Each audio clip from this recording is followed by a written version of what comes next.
Salut à tous et c'est parti pour la ronde 8 du championnat du monde 1886 qui oppose Stanitz du Cartort. On a vu que dans les dernières rondes, Stanitz a fait 2 victoires d'affilée qui lui a permis de remonter au score. Il perdait 4-1 et maintenant il y a 4-3. Et ici cette fois-ci Stanitz joue les blancs contre Zukertort. Et ici, comme à leur habitude, ça joue E4-5, KVF3, KSC6, Fou B5, qu'on a déjà vu plusieurs fois ici dans cette Coupe du Monde. Cavalier F6 joué par Zukertort, on est habitué. Petit roc sacrifie le pion. Zukertort accepte le sacrifice. Tour E1, cavalier D6 et cavalier prend E5. Et ici, on a vu que Zukertort a l'habitude de jouer cavalier prend E5. Sur quoi, ici, on avait vu qu'après tour prend E5, fou E7. Ici, Stanitz avait joué les deux coups principaux, fou F1 et fou D3. Mais ici, Zukertort va jouer un autre ordre de coups. Il va d'abord jouer pour moi fou E7 pour couper. Et ici, le problème, c'est que maintenant, Zukertort menace de prendre ici le fou. L'idée, c'est que ici, il ne pouvait pas prendre le fou. On l'avait vu dans une précédente vidéo parce qu'il y aurait cavalier pour cavalier qui viendrait gagner la dame ici. Parce que la tour fait une découverte dévastatrice sur le roi noir. Donc ici, le but du coup des noirs, fou E7, c'est déjà de préparer le roc, mais surtout de couper ici la découverte et menacer réellement la prise du fou. Donc ici, le coup principal, c'est fou F1. Et on va voir. Mais Stanitz va jouer fou D3 qui a un coup un peu plus médiocre. Et on va très bien voir ça. On va très bien voir pourquoi dans le futur. Ici, après fou D3, donc l'idée de Stanitz c'est de garder l'activité du fou, peut-être taper sur la case H7 et essayer de taper sur le roc avec l'idée qu'après petit roc, qui est le coup joué par Zukertort, il y a dame H5. Ici, c'était probablement un peu mieux de jouer sur cavalier pour E5 pour directement se débarrasser de ce cavalier très fort et après tour prend E5, jouer petit roc. Et ici maintenant il y a peut-être des fous F6 qui arrivent très rapidement avec cavalier 8 et D5 pour vraiment jouer activement. Et après, après dame H5 maintenant ça ne marcherait pas à cause de G6.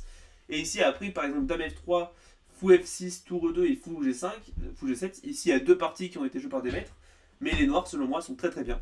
Ils ont un fou en fianchetto qui fait des merveilles, il vient vraiment taper de partout. Le cavalier qui pourra toujours revenir ici en défense via F5 ou peut-être en E8, jouer sur D5, C4, C6 autant pour moi. Et ici, bon, ça continue, mais l'idée c'est que pour moi les noirs sont bien.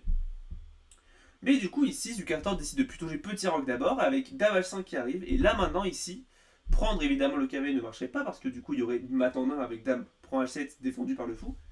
Donc ici, les noirs doivent absolument réagir à ça. Et G6 n'est pas si clair, c'est pas vraiment si bon que ça. À cause de cavalier prend G6, puis fou prend G6, donc il sacrifie deux pièces. Donc là, ici, c'est menacé, le mat est menacé, donc c'est impossible, ils doivent réagir à cette menace. Et après H prend G, il y a un perpétuel. Et voire même, comme on l'avait vu, peut-être des coups de tour 8 pour revenir et coulisser sur la colonne G ou la colonne H, ça peut très vite arriver. Et je pense que Zukertort n'avait pas envie de rentrer dans ces complications, donc il a plutôt joué un coup comme F5, plus actif mais aussi plus affaiblissant. L'idée c'est que F5 contrôle la case centrale, améliore un peu la tour qui maintenant a peut-être la case F6, mais ça affaiblit un peu cette grande diagonale sur le roi et ça ouvre un peu le roi. Maintenant les coups de G6 peuvent être un peu moins attrayants parce que du coup il y aura ces deux diagonales qui sont proches du roi qui sont grandes ouvertes. Mais après F5 du coup, cavalier C3 joué par Stanitz, cavalier prend cavalier, donc maintenant il en profite pour liquider le cavalier très fort. Tour prend E5 et G6 joué par Zukertort pour défendre ici simplement le pion F5 et attaquer la dame. Ici, Stanitz joue dame F3. Petit fait intéressant, dame E2 est également possible. Avec l'idée que sur fou F6, qui est probablement le coup qu'aurait joué Zukertort pour améliorer ici la tour, il y aurait peut-être eu cavalier D5. Petit coup brillant, l'idée c'est que si tu prends, je vais prendre de la dame, et il y a peut-être des coups comme cavalier E7 ou cavalier F6, voire même des coups de B3, fou B2 qui arrivent pour vraiment taper. Ici, le fait que les deux grandes diagonales soient ouvertes sur le roi noir permet une attaque qui vaut largement la qualité. Ici, les ordinateurs du clé blanc sont mieux. Et si on revient simplement en arrière, il y aurait eu tour E7. Et encore une fois, ces petits sacrifices de qualité de type tour prend fou avec B3 et fou B2 qui arrivent, sachant qu'il y a peut-être des coups comme fou C4 qui pourraient arriver pour prendre avantage de cette grande diagonale une fois que le cavalier en D6 aura disparu. Globalement, dame E2 était plus actif, mais il fallait voir le sacrifice de qualité. Il a préféré dame F3, très logique, la dame est assez active. La tour a encore ses cases de repli, donc très logique. Sur quoi C6, je passe de Zukertort, il empêche simplement l'infiltration du cavalier en avant, prépare D5 une fois que le cavalier en D6 sera parti. B3 joué par Steinitz, cavalier F7 libère la voie du pion D et attaque la tour. Il revient en E2, D5, fou B2, fou F6, tour à E1, dame D6. Donc les deux côtés améliorent la pièce. Il n'y a pas grand chose à dire, hein, cette position très positionnelle. Hein. L'idée c'est que si jamais il jouait par exemple sur fou D7 ici, hein, c'est probablement possible, mais le problème c'est que la dame gêne et en D6 ce serait largement mieux. Jouer comme ça en C7 ou en B6, on ne sait pas trop ce qu'elle fait, elle tape sur rien. Alors qu'en D6, elle empêche tous les coups de fou A3. Elle contrôle aussi peut-être la case H2. Elle permet aussi, après fou D7 directement, de lier les tours. Et donc, dame D6 est en effet plus précis. Maintenant, ici, je propose de faire un petit point. Et du coup, on va voir ce que j'ai dit il y a peut-être 5 minutes. Un petit fait intéressant. On voit notamment le gros désavantage ici. Du coup, fou D3 sur fou F1. Ici, si on fait un point de vue stratégique, on va commencer les 5 points. Déjà, sécurité du roi, les plans sont peut-être un peu mieux parce que leur roi est intact, leur roc est intact. Les noirs, eux, ont quand même les colonnes ouvertes sur le roi, mais on voit qu'il n'y a aucune pièce qui peut attaquer. Donc en soi, les blancs sont mieux, mais c'est vraiment très subjectif. Niveau matériel, c'est égal. Niveau espace, attention, là, les noirs sont juste bien mieux. Et c'est le gros problème du coup fou D3. L'idée, c'est qu'en fait, ici, les pions noirs, eux, ils n'ont quasiment eu aucun obstacle, sauf le cavalier en D2, mais le cavalier en D6. Mais on voit qu'une fois qu'il est parti en F7 et qu'il a attaqué la tour, qui était là en E5, ça a libéré la voie, et maintenant on a vu qu'il a pu simplement pousser C6, D5, F5, G6, et qu'on a vraiment un avantage faramineux ici au centre pour les noirs, alors que les blancs, eux, en ayant bougé ici le cavalier en C3 et le fou en D3, ils ont bloqué les deux seuls pions qui peuvent aller au centre. Ils pourraient aussi bouger le pion F, mais là la dame bloque. Donc ici, les blancs manquent cruellement d'espace. Activité des pièces, l'activité des pièces est plus ou moins égale, même si les noirs selon moi sont un peu mieux. Le fou pourra toujours revenir et la tour arrivera très vite sur la colonne ouverte. Le fou blanc ici des blancs est complètement coincé, hein, les pions noirs, le 2-13 complètement.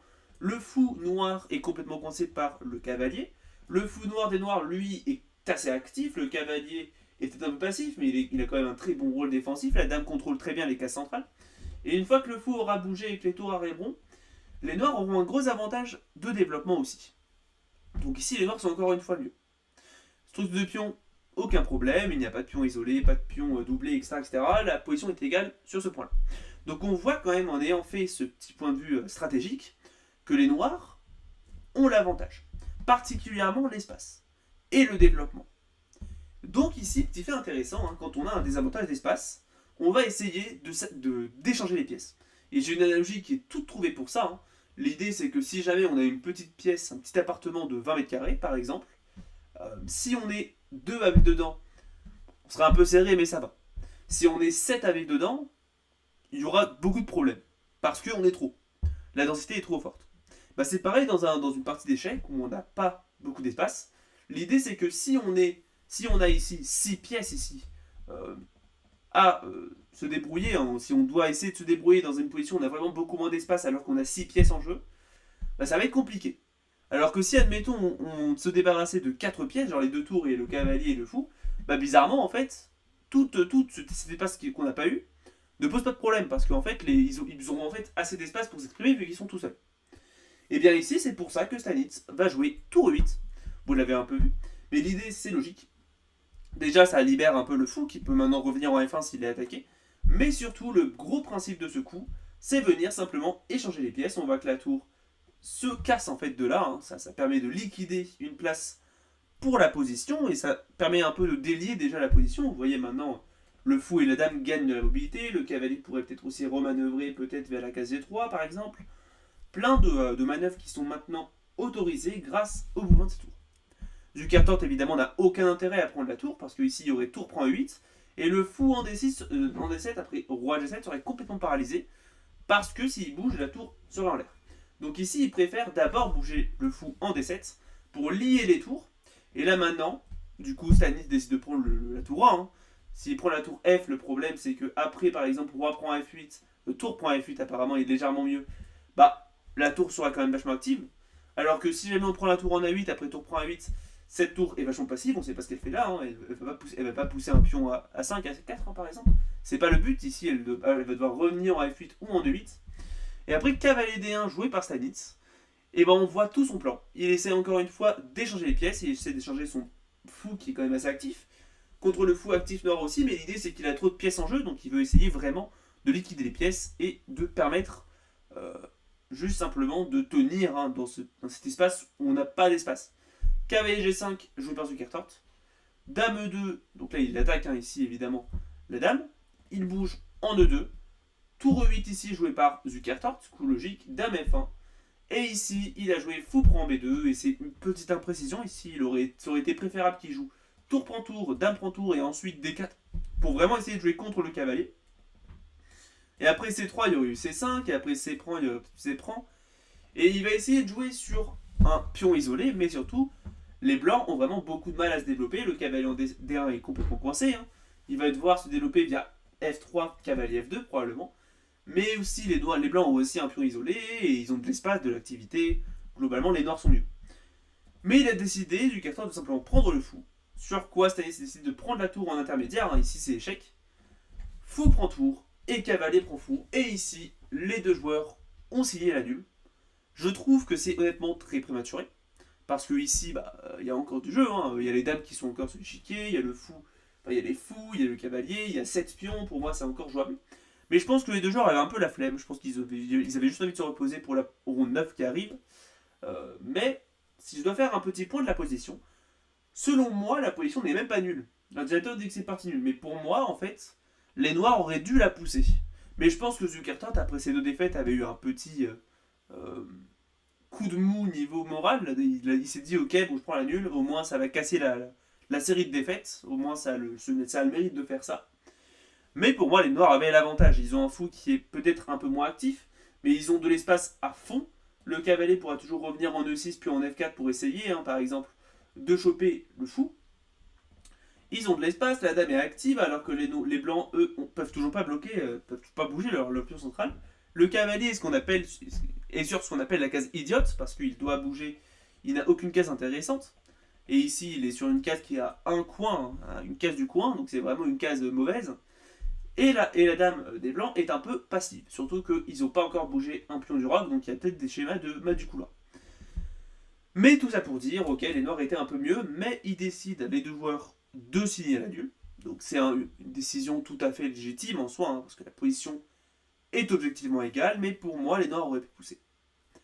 Bref, du coup, Stanis et Zukertort, c'est une nulle. Du coup, Zukertort mène encore 4,5 à 3,5. On se verra à la ronde 9, où cette fois-ci, Zukertort jouera les blancs. Je vous dis à bientôt pour une prochaine vidéo. C'est Dragonien Alpan. Tchuss.